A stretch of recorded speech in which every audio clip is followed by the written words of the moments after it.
Boom! Welcome, everybody. All right. The Spider-Man Brand New Day trailer just dropped, and fans are losing it. In under 24 hours, it's already broken records. Over 500 million views worldwide. This is one of the biggest Marvel trailer drops ever. So, this is not just another Spider-Man trailer. It feels like the start of a new era for Peter. And we're going to break it all down tonight. Joining us, we have Jared from the M6P. What? Our Marvel fans extraordinaire.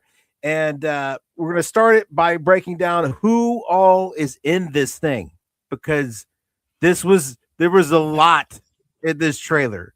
So we'll start at the top of the list. Scorpion, right? What do you guys feel about what you saw of Scorpion? Jared, you go ahead and go first. Yeah, I love me some good Spider-Man villains. Scorpion's there at the top with that bright green animated cartoon 90s costume. That didn't really show up here in the MCU, but it was good enough for me. I would have preferred a mask, but I get to see Scorpion on the big screen, so I'm not going to complain. Tim? Yeah, well, one of the things with Scorpion with me is I'm really going to I'm gonna have to see a little bit of the character story. Where they left off with Peter was he was mad at Spider-Man because he got put in jail for breaking the law. So I don't know, I don't know. I'm going to need something a little deeper than that. I'm going to need something just a little bit deeper than that for a story. But I do think that what we saw of Scorpion was good. Scorpion is not something that's been on the big screen yet. With Spider-Man having a catalog of villains, you really want to see some of the classics, and that's what it appears we're going to get out of this with Scorpion. So, yeah. So, but we do have some comments in the queue. My pants are wet says that it doesn't look bad, and I will say that this trailer did not look bad. Do you guys think we're going to get elements of the classic Scorpion origin story? Because if we all look back all the way to the early days of Amazing Spider-Man, Scorpion was financed by Jolly Jonah J.J. Jameson to take down the menace of Spider-Man. He paid for Mac to get this suit put on him, and then he actually goes after Jonah because the suit gets stuck and he can't. So he holds Jonah responsible for that. We did not see Jonah in this trailer. We're not 100%. I'm not 100% sure he'll be in this one. Do you think we will get the J. Jonah Jameson tie-in, guys? Like, what do you think about that? Yeah, Tim? I mean, to say we're going to have a Spider-Man movie now without J. Jonah Jameson when he's been introduced, I think is silly. He's going to be in the movie. It's just whether or not he's going to have that kind of a tie. That remains to be seen. But J. Jonah Jameson will be in this movie. And, I'm 100% confident in that. Do you think Jonah will bankroll the Scorpion, Jared? Well, I don't think so. I don't think that Scorpion's going to have very big billing. I don't think him or Boomerang or Tarantula. Sorry if I'm skipping ahead, but I don't think that they're going to appear. I think it's going to be comparable to Fantastic Four, how they shot those scenes with John Malkovich and Red Ape, and then they're like, and we're just trying to establish that this team was established already, and they fought some apes, and they did some name drops of like Diablo and stuff like that. I think Scorpion will probably have the biggest billing, and then the other two will just be quick flash in the pan to show what Peter has been up to since the last movie. So yeah, that while we're here, we do have in this trailer, you got to be quick or you'll miss it. Tarantula was definitely featured in this trailer. A lot of the non comic book reading public has no idea who Tarantula is, but he's the dude with the spiky feet in that one part of the trailer that's like, it looks like they're on a boat or something fighting when he's fighting Tarantula in the trailer. And then Boomerang.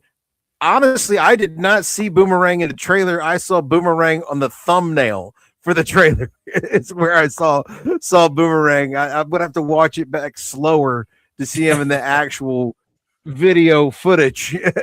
So So you think that Boomerang, Tarantula, and maybe even Scorpion might be just kind of a montage type type situation?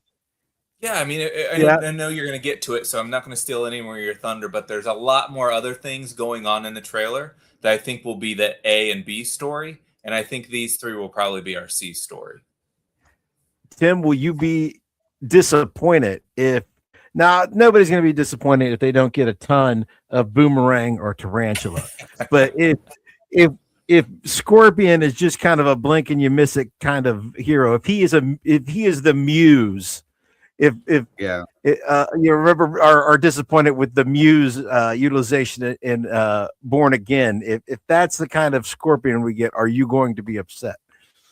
I mean, I'm not going to cry about it. I'm not that kind of guy, but I would tell you that I would be a little disappointed. And the reason is because Scorpion was a post-credit. I mean, he was supposed to be a hook into the next project. So if Scorpion doesn't have a bigger role, it would kind of be a waste. You know, what was the use of the hook in the previous movie if all Scorpion's going to be is kind of a space filler and a bridge to the real story? So I would be a little disappointed, but you know, it depends on what the greater story would be at that point. I guess that would be the main concern. Okay, so then we have to move on to the other major featured villain or villains from the trailer that you actually see, and that is the Hand. I know you love large group conspiracy villains in your superhero films, Tim. How excited are you to get the Hand? Finally. Yes, I you know, if the Flag Smashers show up, I'll just be really excited. So yeah, but no, the Hand is it. And look, there could be varying opinions about this. In my opinion, I think the Hand is one of the lamest group villains in the comics. I'm not a fan of the Hand. It's probably why I don't like the Iron Fist too much. But I've never been a big fan of the Hand as a group villain. The only group villain in Marvel that really, really works for me is Hydra. Everything else is kind of sub-tier after that. So I just feel like the Hand is not really something I would be looking forward to. If that ended up being the major storyline, I would not care for that. So Jared, I know that your biggest fandom in Marvel is X-Men and Storm, but are you a Frank Miller Daredevil guy? Are you big into that? Because that's where the Hand originates from. Are you going to jump in here and tell Tim he's a fool for not respecting the Hand? Yeah, I mean, you'd never disrespect the Hand. That's very true. I have a thing above my bed that says never disrespect the Hand. The Hand is in charge. But so I love army builders. Tim and I are very opposite in this. I love a whole big group of Hand villains. I love Chitauri. Give me Brood. Give me Sentinels. Give me Hydra. If you saw my Marvel Legends, like, why does he have 30 of that? Because he loves the army builders. And the Hand, I don't think the Hand did not get a good hand in the Netflix shows. So no, I hope that Marvel, the MCU proper, can take care of this quandary, and we'll hopefully see Spider-Man and Daredevil team up in this and take down the Hand. No love for our friend MODOK and AIM, huh? No. Oh yeah, I do have about 6 AIM characters. so we are getting the Hand, and while we're also here in villain land, okay, not that we haven't ticked off enough villains already, but also in the trailer, there is a lot of talk of this threat that we can't even see. And there's the scene where there's looks like a SWAT team or something is there to stop Spider-Man, and they just start getting knocked down by something that you can't see. I mean, I've followed a lot of Spider-Man. I don't remember him having any invisible powered villains. Like, there's no Ghost equivalent in the Spider-Man Rogues Gallery. Who do you guys think this villain that you can't see, or this threat you can't see, is?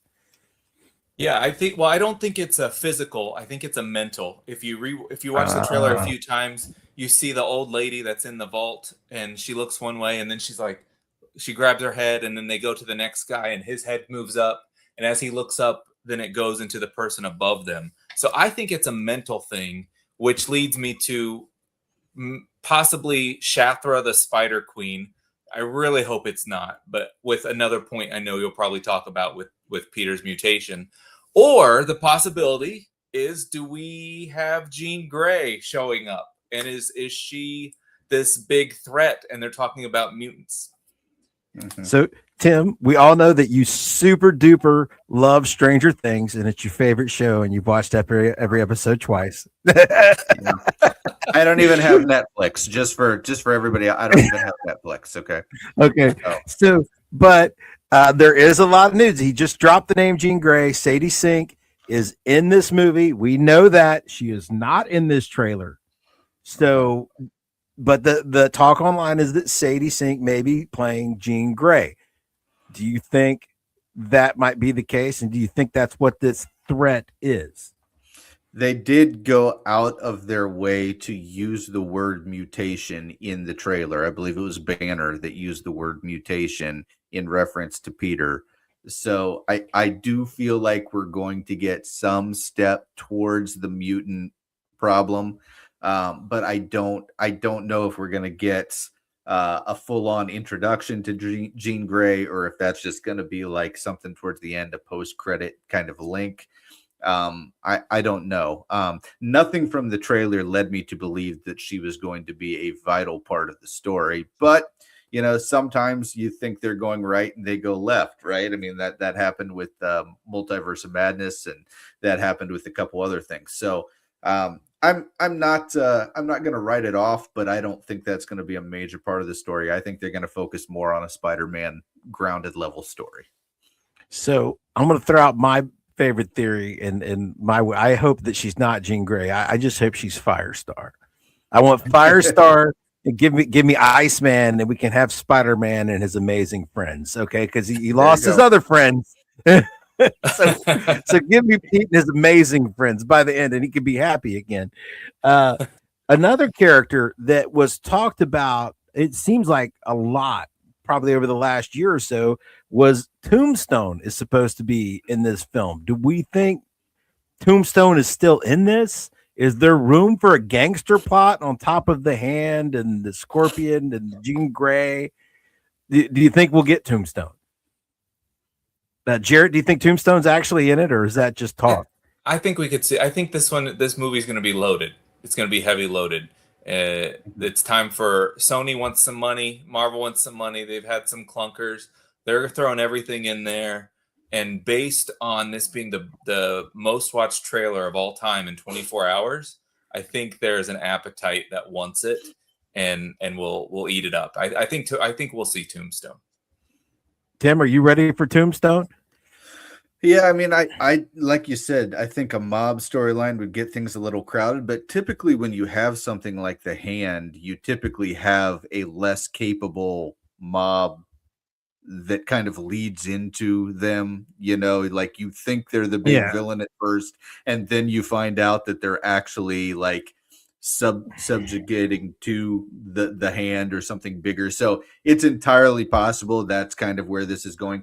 I don't know. I think our comment here is very interesting. I don't like having so many different villains, the plot lines in one movie. It's the Spider-Man 3 problem. That actually is a really good point looking at this. This is just one movie, guys. I mean, we haven't even mentioned a lot of the other stuff that we saw in the trailer, like Frank and some of the other stuff that we know is in this movie that's probably going to be a vital part of it. So I don't know. I mean, what do you guys think about that? Because the Spider-Man 3 problem in my mind is something that it has not really been repeated on that scale since, where they just clearly they thought they were running out of time, got to cram all these characters in order to make it work. And Spider-Man and Batman have the two biggest catalogs of villains, and it feels like they occasionally think that they just got to put as many of them in a movie as possible in order to in order to get their money's worth out of, probably something they're only going to get 3 or 4 installments of. And this is the 4th installment of this franchise for this. So I don't know. I mean, I think it could get a little crowded. Crowded storylines are something that I'm not a fan of. I like my storyline simple. I like it being this character is the good guy. This is the main conflict. This is the main bad guy, and have everything work really well to fix that. But when we get other things thrown in there, like Frank and his mutation problem, and then we've got the hand, and then we've got all this catalog of villains that are showing up. I don't know how that's all going to work in tandem. So we'll just have to see. Well, while we're here, just to be totally fair, the original appearance of Frank Castle, the Punisher, was in Amazing Spider-Man. So the Punisher is as much a Spider-Man character as he is anything else. But when we're talking MCU, the Punisher has a totally different connotation. And we have the Punisher, we have the Hand, we have Boomerang. The Hand and Boomerang are not heavily associated with Spider-Man. And when it comes to the MCU, neither is the Punisher. They're all associated with a totally different hero. So, Jarrett, is Daredevil going to be in this movie? He is. And the trailer even paid an homage to the trailer of Spider-Man No Way Home. They knew what they were doing. We all knew that something hit the lizard in that trailer for No Way Home. We all saw it. And I feel like they knew what they were doing. They did this intentionally to say, who could it be, guys? Is it Daredevil? Is it Elektra? Is it Jean Grey? Is it Punisher? But there's no way that there are not 1 or 2 characters down there. And you see how Charlie Cox slyly answers in every interview. And I'm like, that bloke is in this movie without a doubt. So, Tim, are you excited for Daredevil to join this motley crew that you just listed off? Well, I mean, people forget, Daredevil was in No Way Home. At least Matt Murdock was, right? And I feel like that all the arrows are pointing that direction. And I actually really would be a big fan of the MCU doing the New York ties storylines, because they really haven't done that a lot. We know that the Fantastic Four, once they're merged, are going to be here as well in New York, and then the Avengers are in New York, or were in New York, right? And then we had then we have Spider-Man in New York. We have Daredevil in New York. There's a lot of different things. I would love to see all the New York crossovers done together, because that was one of the things in the comics that was great, is when you would be, Spider-Man would be swinging by and he would just look over and he would see, the Thing on the street or something. That's the kind of stuff that would be really cool in the MCU if the New York crossovers happened a lot more frequently now that we have all these characters there. So I'm actually really excited about that. I actually, there's 100% chance that Daredevil's in this movie. I mean, it would make no sense for him not to be. It's kind of like you already pointed out, Dan, Punisher, even though he is kind of a Spider-Man, he has a history with Spider-Man. He has a very recent history with Daredevil as well that more people are familiar with, and not to mention, he was in the Daredevil show, and we have the Hand, which we know it has Daredevil ties. So I'm very much convinced that Daredevil was going to be in this movie. So Tim just laid out a version that sounds really good and can wrap all of these elements together. You've got Tombstone with the mafia level element that's being overran by the Hand in New York, being combated by street level heroes like Daredevil and the Punisher. And fans of the MCU Spider-Man might not understand this, but my guy right here, Spider-Man, is not an Avenger. You know what I'm saying? He is not a cosmic threat level superhero, and he never has been in the comics. It's not how he gained popularity. He is he's the most powerful one, but he is a street level character. He is Daredevil, Punisher, Luke Cage, threat level guy. That's what he usually engages with. And you could have all these characters in that because you get this whole underworld story, but we're going to throw a wrench in here. In this trailer, we did see a certain doctor, a specialist in gamma radiation. Bruce Banner is in here. Are we going to get the Hulk, or is it just Bruce? We're getting the Hulk. We're getting the Hulk. There's been some merchandise that has come out with Boomerang, Scorpion, and Hulk on it together. So I would be shocked if they go back in post and say, well, that material got out. We got to take Hulk out. And you see he's still wearing the gauntlet that he was wearing in She-Hulk. But and I'm hoping against all hopes that we get a great Spider-Man and Punisher team up to take down a savage green Hulk. But I think that will make the movie about 4.5 hours long, which I'm fine with. I'm totally fine with doing something like a Titanic, because there is a whole lot in here. Okay. Who is Trimble Tillman talking about in the trailer? Is that one of the actors in the trailer? Is that the policeman talking about the threat they can't even see? Is that who Trimble Tillman is? Our guesses so far for that was that it might be Jean Grey. Trimble Tillman. He's the African American actor that's talking, and they're saying that he is this rando villain from the X-Men First Class comic books. He only had a couple appearances in this miniseries. That's who the rumor is. That's who that is. Oh, that's who he's playing or who he's talking about. That's.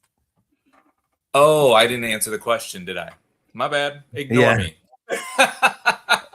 Well, so I think what he's talking about the threat that they can't see, and we had guessed that it was Jean Grey. So we'll see. Tim, if we have a full-blown Hulk, does that kind of ruin this street level underworld New York storyline that you're hoping to get? I think you can't have Banner in without the Hulk. First of all, we haven't seen Banner since Infinity War, have we? I don't think we've seen Banner since Infinity War. I think I was correct. He was in the Shang-Chi. He was in the Shang-Chi post credit. And he was in the Banner at the beginning of She-Hulk. I know you've erased She-Hulk from your memory, and I'm older. Yeah, sorry. So, but he is Banner at the beginning. That's how she gets the blood and becomes She-Hulk. Is that he's Banner at the beginning? So. Okay, I got you. So so we have seen Banner. Okay, so I was wrong about that. But I think here's the thing. What's the timeline? What's the release timeline for World War Hulk? It's a ways out, right? I mean, it's definitely not like anytime in the next couple of years. That's a D+ show, right? Because they don't have the rights. Yeah, they do not. They cannot make a Hulk movie. Marvel Studios can make a Hulk movie, but it would have to be distributed by Universal. Yeah, and Disney does not play nice with others, and that's why Hulk doesn't get to have his own movie. So whenever that comes out, it's going to be World War Hulk, right? That's the storyline they were going with. It would seem like a Savage Hulk would kind of lead into that. So I don't know that we get Savage Hulk. I think if anything, we get Smart Hulk again, but I don't know that we get Savage Hulk. Oh, we need him though. We need him. Nobody wants. I love Savage Hulk. I hate Smart Hulk, but I just don't know that Savage Hulk. I don't know that Savage Hulk has a way to lead into that project without it being right before the project. So I don't know. I don't know. I am not a Smart Hulk hater because I grew up reading Smart Hulk. I know Peter David's run on the Hulk, and that was largely Smart Hulk. And in the original Infinity Gauntlet, it wasn't called the sequel wasn't called Infinity War in the comics, but in Infinity Gauntlet, you had Smart Hulk. It was not Savage Hulk in that. So you know what you could get that would be really fun that would tie in to this whole underworld story that we're getting, you could get Grey Hulk, you could get Mr. Fix-It. That would be fun. I don't think Jared just wants Savage Hulk. He wants Hulk smash. when was the last time we saw Hulk smash? Was that Age of Ultron? No, that was Infinity War at the beginning, right? I mean, that was the beginning of Infinity War is the last time we saw. We were all in high school then, guys. Like that was a million years ago, and like that's the main version of Hulk is this green savage beast. It would be like if we never saw Spider-Man in his red and blues, but like 10 years ago, and ever since then he's been in something else. Well, that's another. I'm sorry, I'm jumping ahead. Like this is not my show. I feel like I was really excited to see his costume. So was it like the last thing we saw him do was get beat up by Thanos? Is that yeah. That's kind of an ignoble end for our Savage Hulk. That it really is. That is kind of a so. But thinking with Snow, if Mr. Negative is in the movie, I don't think Mr. Negative is ready for the big screen. I think that's too deep a cut. That's too obscure a pull. I mean, I know Tarantula is going to be in this, so maybe I'm wrong. but this hinted at threat, I feel like if you go with something that's is not, because Mr. Negative is kind of an underworld figure, if I remember right. He's more recent. He's not widely known. I mean, do you think that would land with general audiences if they have like a Mr. Negative be the thing that they're talking about in the trailer, guys? I don't think so. I feel like I'm with you on that, Dan. That would be a little bit of a deep pull, but I mean, here's the thing: they're throwing the kitchen sink at this as far as many as they can fit in. So I don't know. I mean, I'm not gonna. I always remember that poster with all the Spider-Man villains on it. They're clearly trying to fit as many of those in as they can. So I don't know. So Thug Dog is getting straight to the heart of this. A large section of this trailer is Peter talking about further evolution, and there's been a lot of talk on the internet about are we getting organic webs and all that kind of stuff, but nobody cares about organic webs. We want to know: are we getting a live action 6-armed Spider-Man? That's what we want to know. Jared, are you ready for Savage Hulk versus 6-armed Spidey? I didn't even think of that. That would be amazing. Have them and then Punisher just like, what do I do? That would be great. Yeah, and that's what kind of led me to think that if they're going down that route, that we might see Sadie Sink playing Shara, the Spider Queen, who in the comic books has mental possession powers and is in kind of that era of Spider-Man transforming into a real life spider. I think that's a super, super deep cut, and I really could care less about ever seeing that character ever. So I hope that she is Firestar or Jean Grey, but we're definitely seeing Spider-Man evolve into a really sweet Marvel Legends action figure that I'm going to be able to buy. So Tim, are you ready for 6-armed Spidey in live action? And will that look like a horror movie when you make it real? I actually really, really enjoyed this run in the animated series where he started having the mutation, and then he has the 6 arms, and then he turns into the man spider. I mean, that was a very, very good run in the animated series, and it actually was a part of the animated series that I actually remember thinking that they kind of went up a level from what they normally had done. They really had kind of kept everything at that G-rated level, not really doing anything super scary or super crazy, but they really did kind of step that one up. It was still a Saturday morning cartoon, so they didn't go crazy with it, but it was more in the PG-13 category from where they had done it before. So that is something that I think would be a very, very interesting story. I'm very interested in that. But what's the most important thing is that I think they're really going to try to bridge the idea of that with the mutation and the mutation phenomenon that's probably going on in the world at that time. And I think that's going to be something that is going to be an easy bridge. If you're going to be talking about a popular character's mutating problem, bringing up mutants is going to be a very, very easy bridge. So that's something that I'm excited about as well. So I was looking it up. I remember I've read this. The Six Arms first appeared all the way back in the 70s, and I think Morpheus was in that story. But again, it's always about Peter not wanting to be Spider-Man anymore, because of course we know that is the tried and true trope of Spider-Man is Peter doesn't want to be Spider-Man anymore, and he takes a serum that's supposed to get rid of his powers, and instead he ends up with 6 arms. And it became an iconic image, and it's been used so many more times throughout the history of Spider-Man because people just dig that image of Spider-Man with 6 arms. You know, you get 8 appendages. He's really being a spider. So, you know, that it could be fun. I think it would be kind of a cool thing to do. Flashing Fast says Daredevil needs to be in this to tie together too many ends where he is the connecting point. Yeah, I just don't see how you get the Hand and Frank, and he's gonna feel noticeably absent if he's not in it. Like, you're gonna be asking, why is he not in it? You know what I'm saying?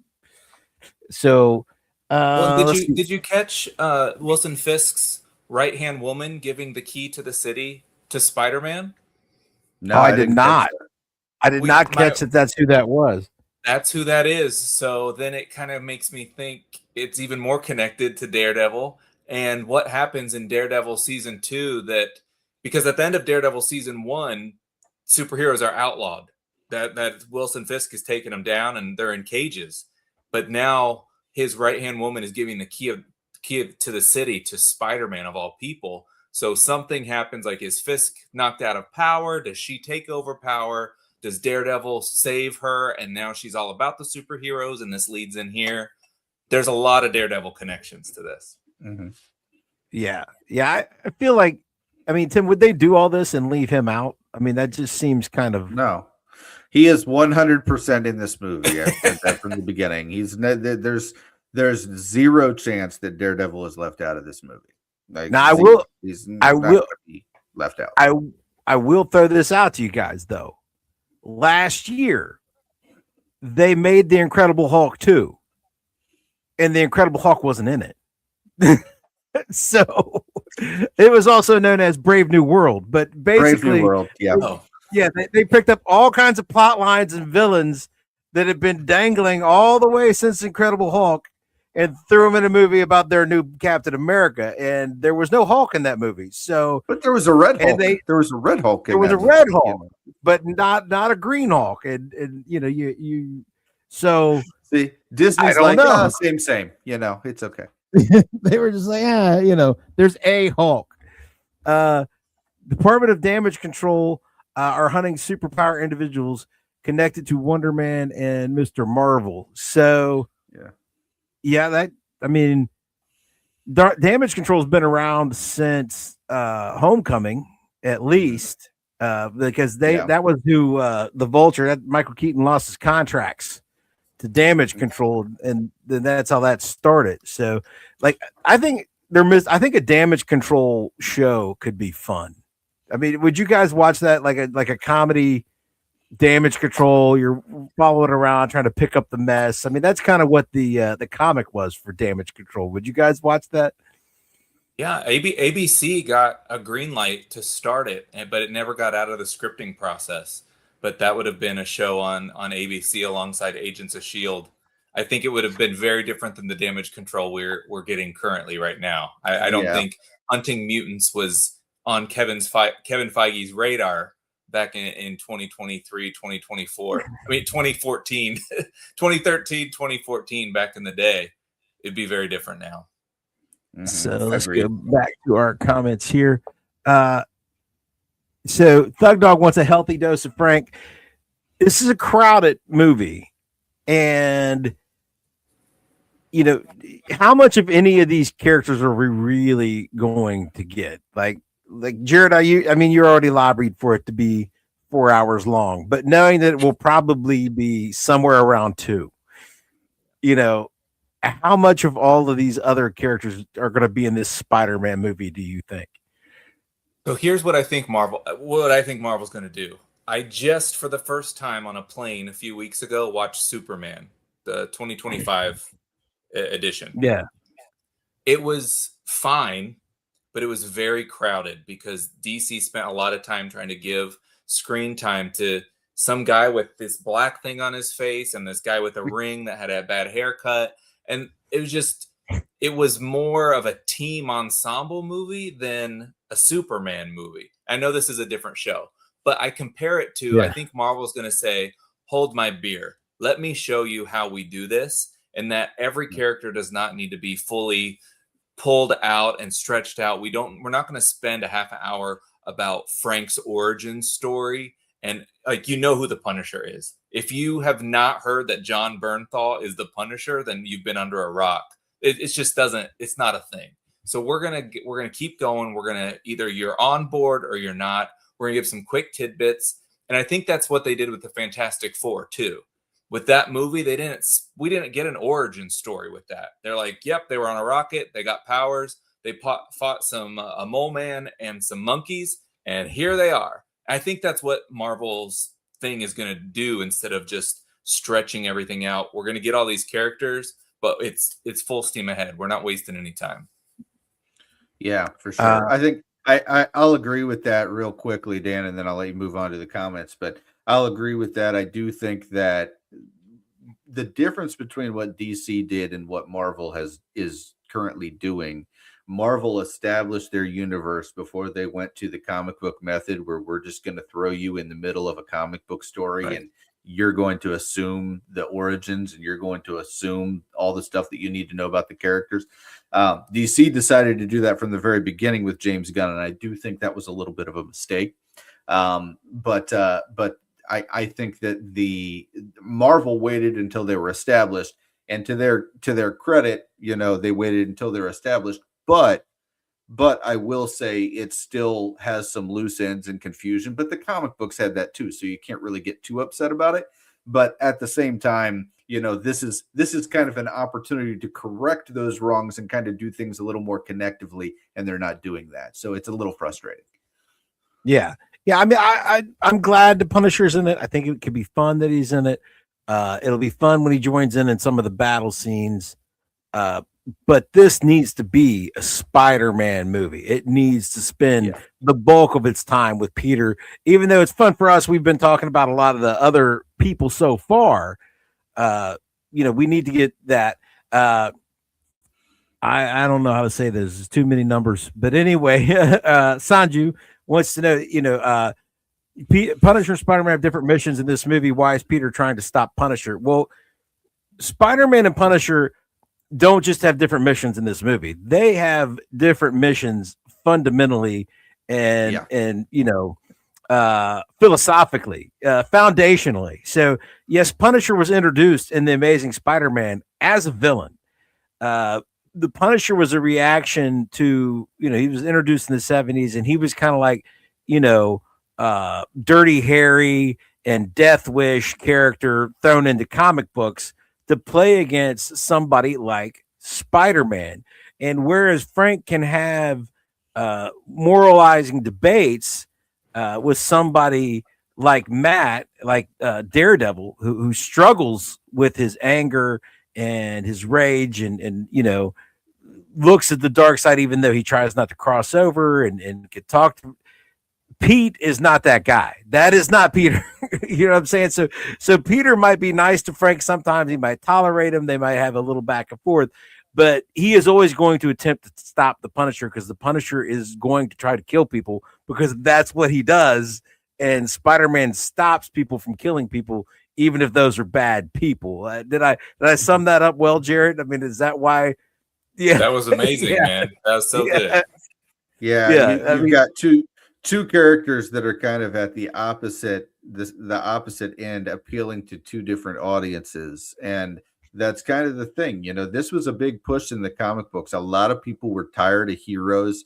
They wanted something that was a little more edgy, someone that was a little more gruff, someone that kind of got his hands dirty and served out dirty justice. And that's exactly what the Punisher was. So just the complete opposite end of what Spider-Man is, which is why these two characters went after each other a lot because of that. And you kind of see this in the trailer where he's just like, Frank, what are you doing? You know, it's just like, Yeah, well, you're doing this again. I have to stop you again, Frank. This is ridiculous, you know? So it's just that kind of thing that kind of back and forth is something that we saw in the comic run a lot between these characters. So yeah. So and Sanju is bringing us back to the ground level, asking if MJ will get her memories back. While we're talking about MJ and Peter, I will tell you my favorite scene in the whole trailer, and I don't know if you can guess what it is. My favorite scene in the whole trailer was Pete leaning against the washing machine, because that was just like, I don't know, that was chef's kiss. That is quintessential Spider-Man. Sad, having to wash his costume himself.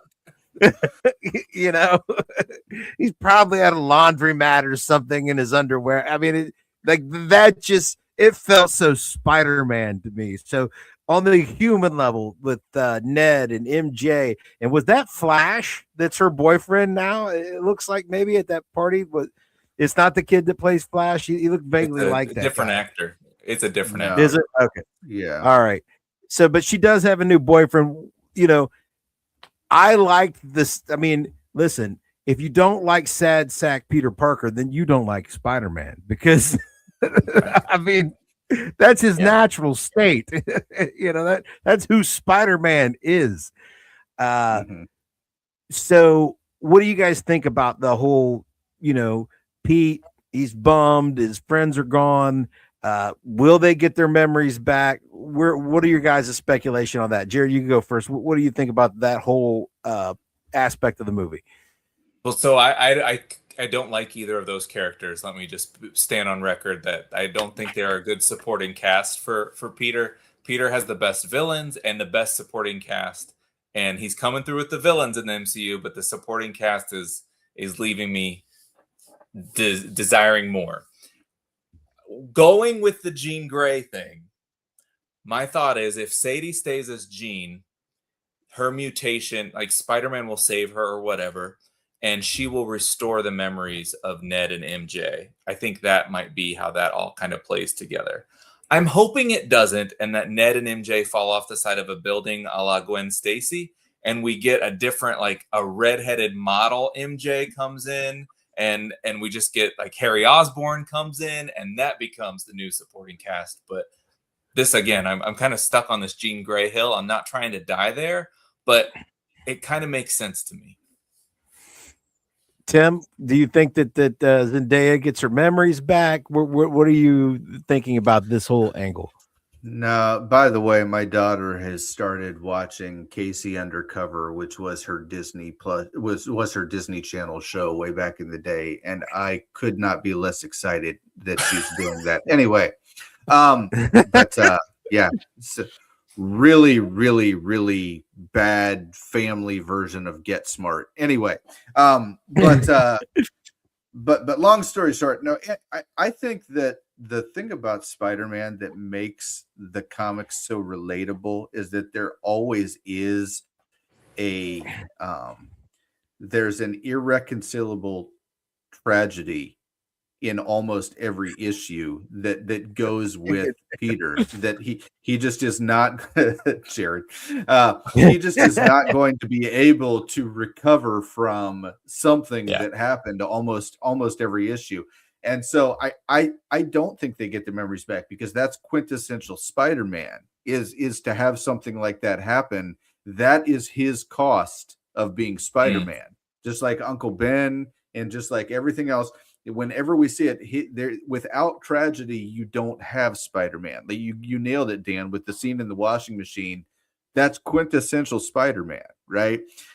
You know, the Spider-Man I remember reading about growing up was after he had grown up, and he and MJ live in this little rat hole apartment, and she smokes and she can't stand him because he's not successful, and and they're basically white trash, and she hates that he's Spider-Man, and he hates that he's Spider-Man, and they have marital problems because he's Spider-Man, and that without tragedy you don't really have the story of Spider-Man. So bringing something in that would completely erase that, in my mind, would take away from it being Spider-Man.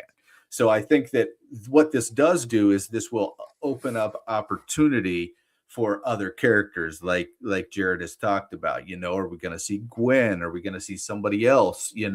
There's other opportunities there for other side characters to arise. I just don't know that. To be completely fair, it's about time for these characters to move on anyway. I don't know if you guys have seen what the actor that plays Ned looks like without all of his de-aging, but that guy looks like he's about 35 years old now. Okay. Oh. And so it's crazy. It's crazy when you see him without all the de-aging that they do.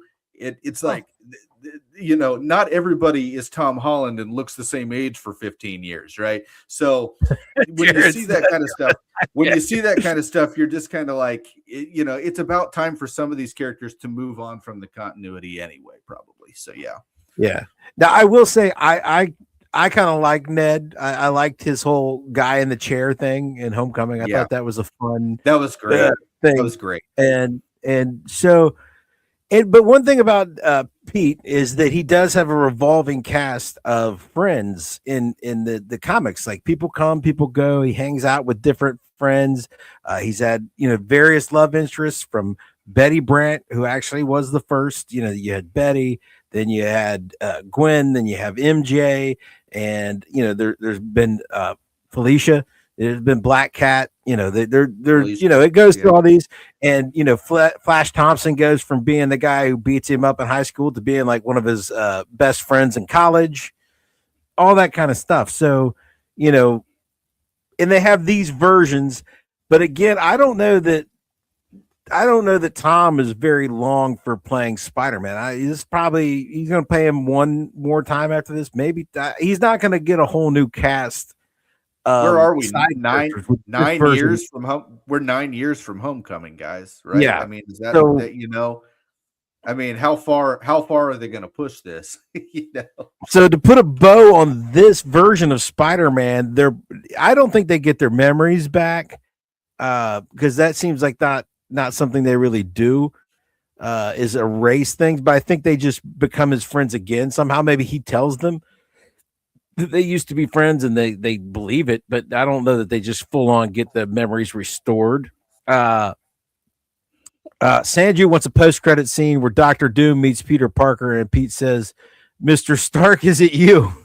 I just think that'd be too on the nose. I'm not going to say it's not going to happen. I just think it's a little too on the nose. Jared, do you want mentions of Dr. Doom in this Spider-Man movie? I'm really hoping the post-credit brings in Ironheart and Wonder Man.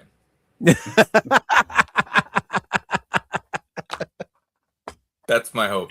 Or something from Secret Invasion. Literally anything from Secret Skrulls, Invasion. Oh, yeah. Right? Oh, Gaia, man. Yeah, right? I mean, the best character of all time, right? Maybe Pete could be a Skrull.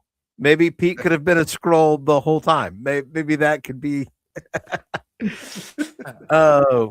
Or we find out that May was a Skrull. The May that died, that gave the emotional weight of the last movie, was just a Skrull, and real May is in a cryogenically frozen chamber. And but no, I hope they stay as far away from the whole huge, because again, Spider-Man should be street level anyway. It's where he works best. And if we stay away from that, you don't have to tie into the galactic, threat level story to tell a good Spider-Man story. And all of these other ones have tied into that, but it would be nice to get one that doesn't. That's just, Spider-Man and people at the level of like the Punisher and Daredevil fighting gangsters and ninjas, as opposed to the Dr. Dooms of the whole thing.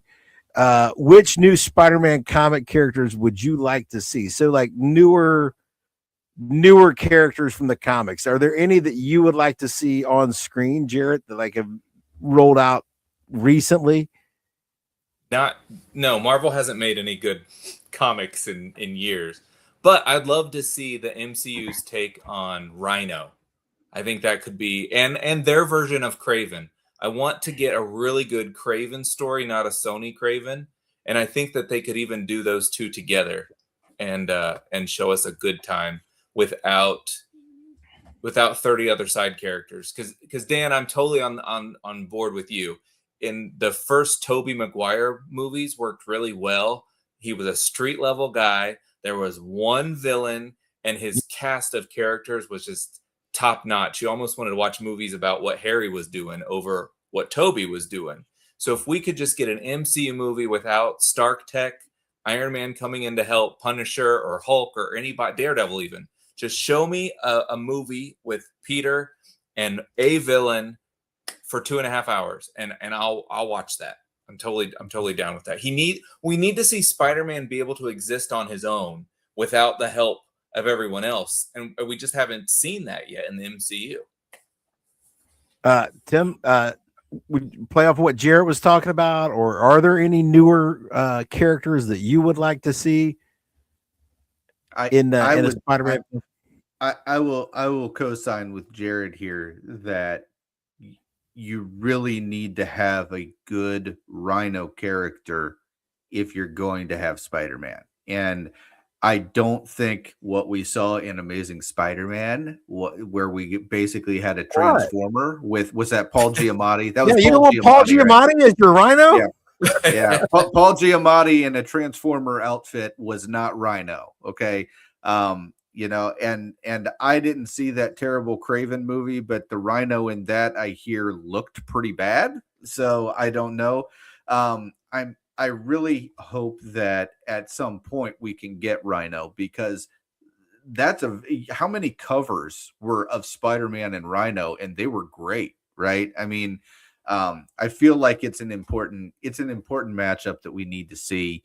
But that and then Kraven as well. I'll also co-sign with that one, because I think that's one of those characters that when we're talking about, and I know that it's not what it is, but when we say a character that you can't see, it's just like something happened, and then we just looked and there were a bunch of dead people. And it's like, oh, that was Kraven, And so that's the kind of thing in my mind that when you've got somebody like Frank that's already there and they could play off each other very well. I really would like to see Kraven, because that's a very good character in the comics. And so yeah, I would be very excited to see those characters. I know they're not going to be in this movie though. I would hope. Yeah. I would hope that with the success of the Miles Morales and the Spider-Verse animated films, that Sony would abandon the standalone Spider-Man villain movies, because you got to understand, folks, the reason that they make these Spider-Man villain movies is contractual. They have to have a new Spider-Man movie of some kind every 5 years, or the rights revert back to Disney and Marvel, and they lose out on their most valuable IP that they have. So that's why they're pumping out stuff like Kraven and Morbius. And Morbius, and I don't know how many Venom movies. So without that, like, now that they got the Miles Morales, right, and those movies are actually pretty decent, and they have a reason to exist, and they're animated and they're doing their own thing, they could stop ruining Spider-Man villains in live action. If they would just let that be their contract fulfillment instead, because Kraven, I think, like, one of the most popular and talked about and referenced Spider-Man storylines is Kraven's Last Hunt. And you know what? Tom Holland is old enough now that that you could do Kraven's Last Hunt. I mean, part of the whole drama of Kraven's Last Hunt is this is an older Spider-Man. This is a married Spider-Man that Kraven gets the better of him and buries him alive. And like Mary Jane at home worrying about him is a big part of the story, and him trying to get home to her, and that's what motivates him. You know, and that is classic, you know. So I think that would be ripe for adaptation. Like, would you? I mean, I think just a Kraven's Last Hunt film would be fantastic. Like, would you buy and I think the big thing about it is it's never been done really properly in media. The animated series was very, very, like I said, G-rated. You know what I mean? Like the Morbius. Remember in Morbius they had to like he sucked people's plasma out of their wrists, remember? And so like everything was very, very G-rated. You never really got real Kraven. And so in media, that's something I would like to see personally. So yeah, I'll throw it out there. I would like to see the Sinister Six. Now you've got to get all 6 of them, and we don't have any of them. I mean, the closest thing I guess we'll probably ever get the Sinister Six was No Way Home, because we got. I think that's what they were going for. Yeah, yeah, and a lot of those guys were Sinister Six members, but just to draw on these guys all from the same continuity, not a multiverse Sinister Six, like a single universe Sinister Six would be great. The Chameleon has never been tapped. The Chameleon would make for a good. Yeah, I feel like shapeshifters are a little overdone, and there are so many other shapeshifters. We already have done the Skrulls. They're probably going to do Mystique. I would think they're probably going to avoid any shapeshifting villain. Probably. Sanju is on he loves Spider-Man and His Amazing Friends. And I still say Sadie needs to be Firestar. That will just be, and those ninjas that Jarrett was talking about that are aiming bows and arrows at blank spots on the screen. Yeah. You know, they need to be aiming at Iceman and Firestar. That's who needs to be. I know we already have Frank, and we're probably going to have Daredevil, but he could just say hi to them and introduce them to his new friends, Iceman and Firestar. And you know who those people will be? MJ will be Firestar, and Ned will be Iceman. Oh gosh. He already had his amazing friends and didn't know, and now he builds these new relationships with people that see him as a stranger. Sign me up for the movie. What is Sanjay got right here? Who are the best Spider-Man villains in comics? Well, okay, Green Goblin is, of course, Green Goblin and Venom are my favorite too. But yeah, okay. To me, is his primary antagonist the number one Spider-Man villain? Is it Green Goblin or is it Doc Ock? Those are the two that it goes back and forth with me, like as his number one bad guy. Jarrett, like, where do you fall? Who is Spider-Man's number one bad guy to you?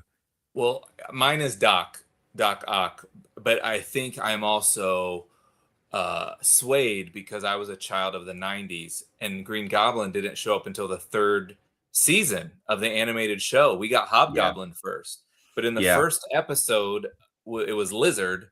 But then Doc Ock showed up, and he kind of had, like, he was running the Sinister Six, and he had multiple episodes, and it's like this is Spider-Man's big bad guy, Doc Ock. Mm-hmm. Yeah. Doc Ock is the mastermind of the Sinister Six. He always is. So, or you're more of a Green Goblin than a Doc Ock guy, Tim. Is that what I'm?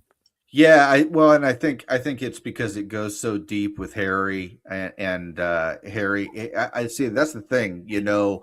My runs of Spider-Man where I picked up was later on when Harry was Green Goblin. So, so that's one of those that goes really, really deep because they're the best friends, but they're not friends anymore, and and all that kind of stuff. And Norman, in the company, Oscorp was always a big part of the storyline. So I feel like it was always done very well. Willem Dafoe really brought it in No Way Home. He did a great job.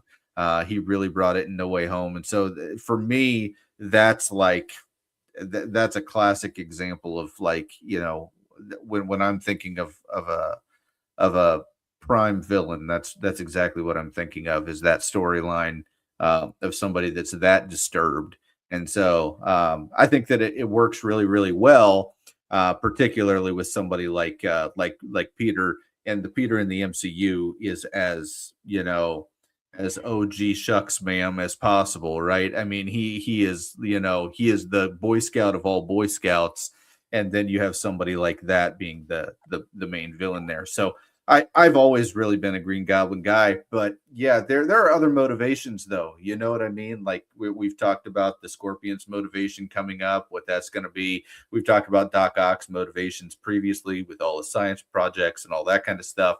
The Lizard's motivation, and there's a lot of different motivations that play into what makes someone their favorite villain for Spider-Man. But I just think you can't get any bigger than the Osborns and the Green Goblin.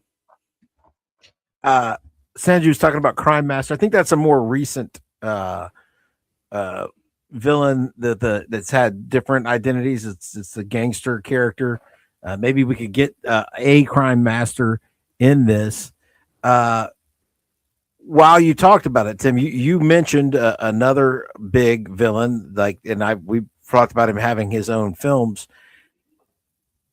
I have seen a lot of talk on the internet, and I didn't see it in the trailer. Maybe I'm missing something. People are taking the mutation thing and the web thing, and they're going a different route than the 6-armed Spider-Man, like I'm thinking about. Some people are talking about symbiotes. They think that they're saying that there's a symbiote angle in this. So he was at the end of the last movie, right? I mean, the symbiote is in the MCU universe now, so we know that for sure. That was the post credit. Was it the post credit? I believe. I thought he went back home in the post credit. I thought he was there and then he left. Or did the symbiote piece of the symbiote stayed? A piece of the symbiote stayed. Yeah. So, so that's the thing. So yeah, but so I don't know. I mean, I don't know exactly what to think about that. I don't think they would have just. But here's the thing. This is the silly thing about these post credits is none of them have really led anywhere for years. You know what I mean? None of them, right? The Black Knight and Clea and all these other post credits that we've had that have just been hanging out there for years. It didn't used to be like that. It used to lead into the very next project. Like Thor's hammer was there. Boom. Right. Yeah. Oh, Thor's the next movie that's coming out. And right. That it's not like that now. It's like, okay, here's a little teaser for something that we might get to, we might not. It just kind of depends on what the response is, So I don't know. We'll have to see what happens with that. But the piece of the symbiote being left there, I had theories about that, but I don't know that that's what's going to happen. So anyway, because of the direction they went in No Way Home, so we'll see. Yeah, I don't think we have room for a Venom angle on top of everything else that's already happening. Not in this movie. No way. Yeah. There was there's a part of the trailer where there's somebody that looks like it almost looks like Scarecrow from Batman. Is the person with a sack on their head. You guys know what I'm talking about? I have no idea what that was. I've read a lot of Spider-Man. Did you guys even recognize the image I'm talking about? I don't even know which one you're talking about, to be honest with you. There's just so much stuff. There's so much stuff in this. But I don't know. I just hope it's not an overcrowded film. That would be my primary concern, is that this trailer looked pretty good, but there is a lot of stuff and it feels like there's going to be a lot more, and this could get very Spider-Man 3 very fast. That's my main concern. Spider-Man 3 is to me the classic example of a too busy storyline. Like we should have cut it off at about 4 characters ago. You know what I mean? Like Like we didn't need all those villains. We don't, So yeah, it was way too busy. Yeah. Jared, I mean, do you have any fear of this becoming Spider-Man 3? I mean, or you think they're going to juggle it well? Yeah, I think they're going to figure it out. I think that Kevin Feige has learned from his hands-off approach because he had 30 projects running at one time. He couldn't possibly do everything. And they just took a break. I mean, when was the last movie we had in the theaters was Fantastic Four, and we're not getting a bunch of Disney Plus series every other week like we used to. So I think by taking hands off and really getting in there and working with Sony and massaging it so it feels like the old MCU, I think that's what we're going to get. I think this is the Fantastic Four was kind of the beginning of the return to how we used to feel in the theaters. And I think this will be, we've arrived and we're going to be psyched out of our minds for Doomsday based on how good this movie is. Sanju is guessing what is the main plot of this film. And I'm guessing that the main plot of this film is not centered around the battle with the primary villain. I think that this film is going to be about Peter Parker and the mutation with the powers and the webbing, and also dealing with being not remembered. And I think it's going to be like a personal story with the villain plot. I think the villain plot, the superhero plot, might be the B plot to the Peter Parker plot and the overcoming whatever this mutation is plot. I think that might be how it breaks. I think that might be the structure. Do you think I am totally off base, Tim? No, I think you're dead on. I think we're going to get a classic I don't want to be Spider-Man anymore storyline. And I think we're going to get some kind of a response by Peter, the scientist, to try to figure out how to make himself not Spider-Man anymore. I think that's going to lead to this mutation, and his struggle with that is going to be the main conflict of the story. I think that everything else is going to be sprinkled in there. And I think that, there's a lot that we don't know. And I think the one good thing about this trailer is it didn't really show us the movie without showing us the movie. I hate when movies do that. When a movie just shows you all the angles and you can kind of piece it together before even seeing the movie, I don't like that. So this didn't quite do that. It left enough where it's like, I wonder what they're going for here. I wonder what they're going for there. So I like that it didn't do that. Jarrett, do you think I'm off base? Do you think me and Tim are wrong, or do you think it might be that? No, I think we're gonna have the A story that you said, and then we're gonna have these others, like Tim said, we're gonna be sprinkled in. And Sanjay asked, "What's the main plot of the movie?" We don't know. We don't know. It sounds like there's a whole bunch of different things. If you've watched this whole episode of Nerd Champs, we are just Marvel put together a really good trailer because it addressed exactly what Tim said.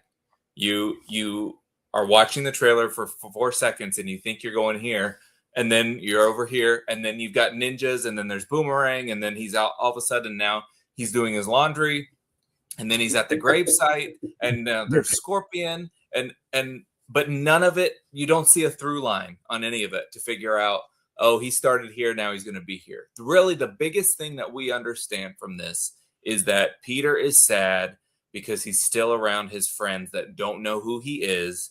He's dealing, and he probably will for the rest of his life, with the death of his Aunt May. There are still villains in this universe, but now there's a new threat. I think that's what we basically know in a nutshell. Mm-hmm. Yeah, that sounds very Spider-Man. So if it goes like that, I'm going to be a happy camper. The organic webs. Obviously, people are speculating there may be organic webs. There's obviously organic webs. They're right there in the trailer. He falls asleep. He didn't just go strap on his web shooters and do that he woke up in those webs. And then it breaks and he shoots a web. So they're there. Are they there to stay is my question, because one of my favorite things about this version, one of my least favorite things about the Tobey Maguire Spider-Man is the organic web shooters. Are the organic webs going to be here to stay, or is that just a temporary thing? So, like, Tim, you go first. Are they going organic now, or? I think that's part of the mutation, and I think it kind of makes sense to be part of the mutation story. So I'm not going to I'm not going to, pick it in front of Disney Studios just yet. I do think that web cartridges are such a big part of Spider-Man. And the thing that I always loved about it was a really, really cheap way to get Spider-Man into trouble. Oh, I ran out of web, So I feel like that's the problem with organic webbing is you just don't have that. So I always thought that was a really good plot tool.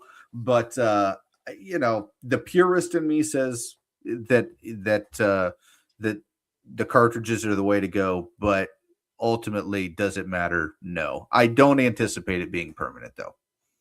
Jarrett, what do you think? Do you think it's a temporary? This is wild. Tim and I are like agreeing on everything tonight. It's amazing. Yeah, it's amazing. Yeah, I don't think it's something that I really honestly care about. It doesn't really make or break Spider-Man for me. It makes sense that it's part of this evolving mutation into this spider creature, that the bite was a little bit deeper and had more effects than what he thought. And I think that by having the cartridges leads him more to the everyman aspect of Peter Parker, because Peter Parker is Dan and he's Tim and he's Jared, because we all have struggles in life too, and that's why we identify.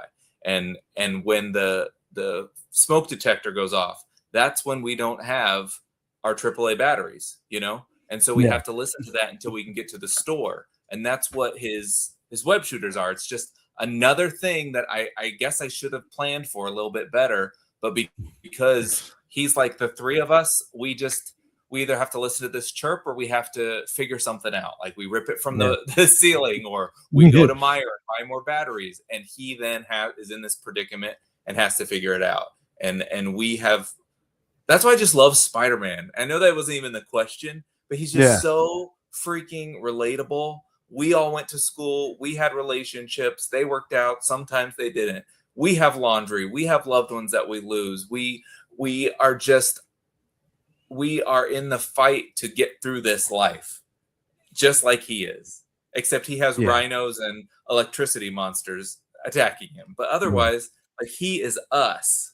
And I love that about him.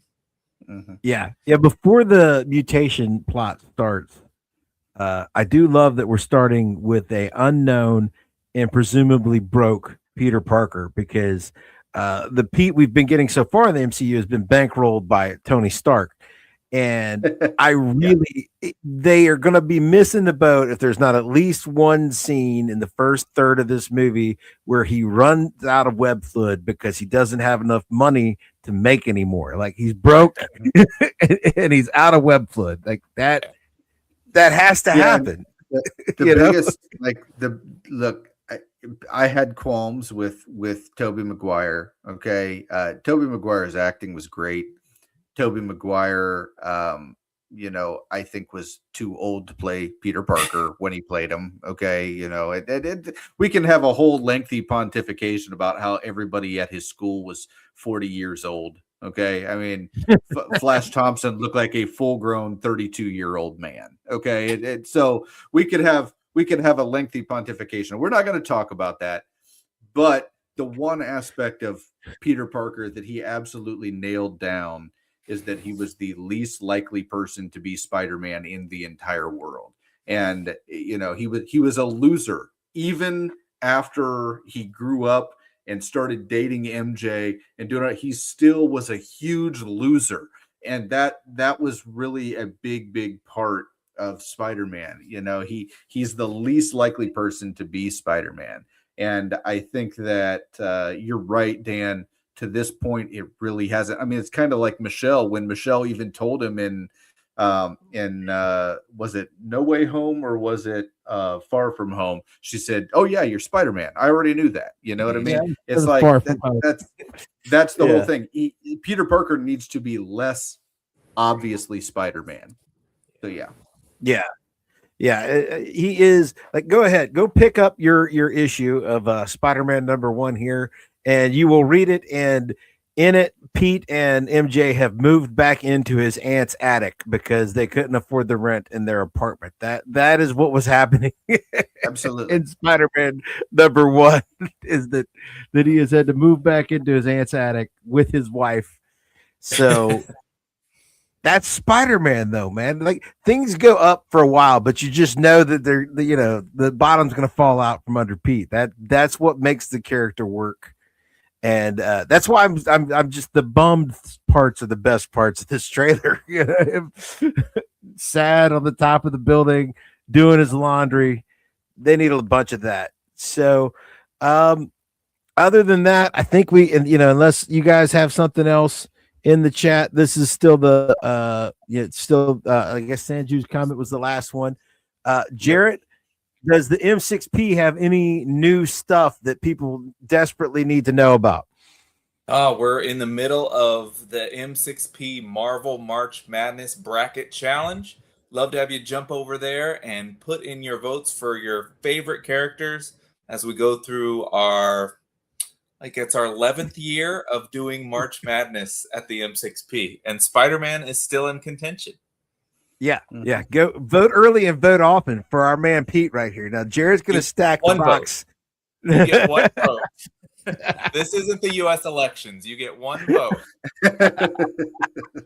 Tell your friends to come vote for Spider-Man. Right here on Nerd Champs. Next week, we are going to start into our Daredevil Born Again. No, wait. No, that's Born Again. Season 2. Episode 1 drops this coming Tuesday. We'll be back here Thursday at 10 like we always are. So we will have watched that first episode, and we will be reviewing the Daredevil. One episode drop or 2 episode drop? Is it a 1 episode? I am not sure. Okay.